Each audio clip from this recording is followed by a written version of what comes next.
63 million people, 7.8 million people are infected with HIV and AIDS, of which 5.5 million are on ARVs.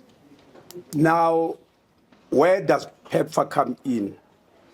As you know, we have got 52 districts in South Africa.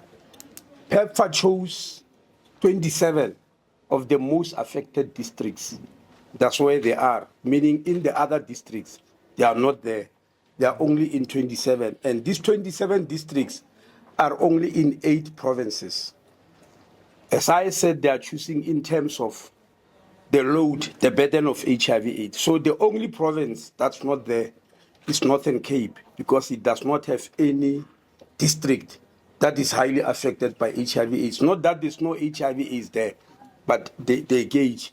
Now, in the districts, the 27 districts, 7 of them are in KZN. For very obvious reasons, we know KZN is highly affected.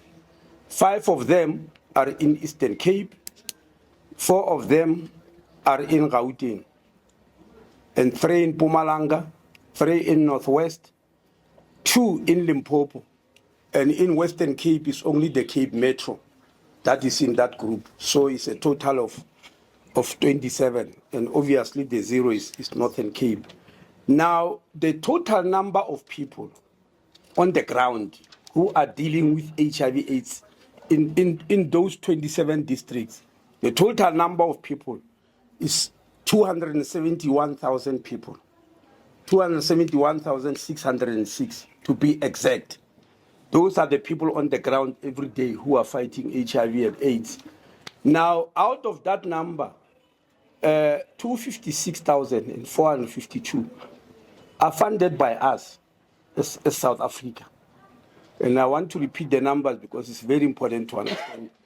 We have got an army of 271,000 people, 606, on the ground in the 27 districts fighting HIV and AIDS. 256,452 are funded by us as South Africa from our own fiscus. That leaves us with 15,145 people. Those are the ones who will be affected by whatever withdrawal is there. Now, how is the funding conducted? 76% of the funding is from South Africa. 76% of the funding. 74% by the government, fiscus, and 2% by the private sector. That includes medical aid. All the medical aids in the country are contributing 2% to the fight against HIV/AIDS. Otherwise, the rest is government. Now, obviously, as you can see, that leaves us with a gap, and that gap is filled by Global Fund, which gives 7%, and PEPFAR, which gives 17%.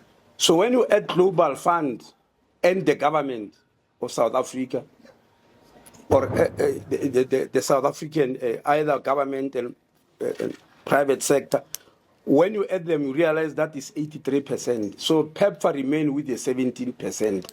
That's where our problems are. Now, we are buying ARVs on our own with 10% from Global Fund, which is not affected by this. I'm sure you are aware. Global Fund is an international organization in Geneva. We are buying on our own. So our biggest problem will be the salaries and the operational costs of those people that I've just mentioned.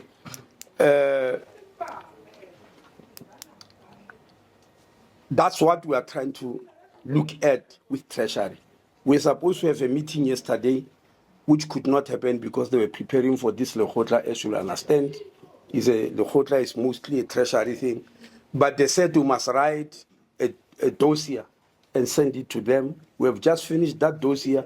We have sent it to them, showing some of these things that I'm actually telling you about here.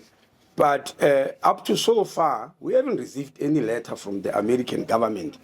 This money, whether from Global Fund or PEPFAR, it comes through Treasury. Treasury has got no letter. Health has got no letter. DERCO has got no letter. Try to conduct the embassy of the U.S. We couldn't get them. So how do we know that there is this funding withdrawal and all that? Because the actual NGOs and the clinics that are funded from this PEPFAR were the ones who received letters, as you know. But this morning, we read again that the Secretary of State has withdrawn that for the time being because they say they are going to review for 90 days. So it's still a little bit fluid as to exactly which way are we going. But we believe for now, all programs continue. As South African government,